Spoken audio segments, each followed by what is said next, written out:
ഇന്നത്തെ വിശേഷം നമ്മൾ അവിയൽ വെച്ചിട്ടുണ്ട്. അവിയൽ വെച്ചു. പിന്നെ അയില, വലിയ അയിലയാണ്. അത് നമുക്ക് തേങ്ങ അരച്ച് വെച്ചു, പുളിയൊക്കെ ഇട്ട് തേങ്ങ അരച്ച് വെച്ചേക്കാണ്. പിന്നെ ഇന്നലത്തെ ഇച്ചിരി മീൻകറി ഇരിപ്പുണ്ട്. മീൻകറി എന്ന് പറഞ്ഞാൽ നമ്മുടെ കാരിയാണെന്ന് പറഞ്ഞാൽ കാരിമീൻ. പിന്നെ പപ്പടമുണ്ട്.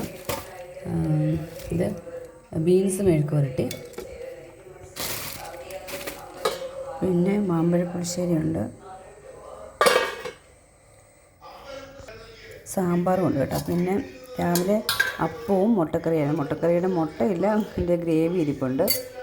പിന്നെ ഇത് അപ്പുറത്തുനിന്ന് വന്ന കറിയാണ് കേട്ടോ. പയറ് തോരനും ചക്ക വേവിച്ചത്. ചേച്ചിയുടെ മോള് പോയി, ചേച്ചിയും ചേട്ടനും ഉണ്ട്. അവർ ഊണ് കഴിഞ്ഞിട്ട് പോകാൻ വേണ്ടിയാണ്. ഈ കാലാവസ്ഥ എന്ന് പറഞ്ഞാൽ ഇടയ്ക്ക് വെയിലുണ്ട്, പിന്നെ ഇടയ്ക്കിടയ്ക്ക് ചെറുതായിട്ട് വെയിൽ വരുന്നുള്ളൂ. ഇവിടുന്ന് വലിയ വെയിലില്ലായിരുന്നു. പിന്നെ തുണിയൊക്കെ കഴുകിയിട്ടേക്കുവാണ്. ചോറൊക്കെ തന്നെ വെള്ളം തിളപ്പിച്ച് വെച്ചേക്കുന്നു.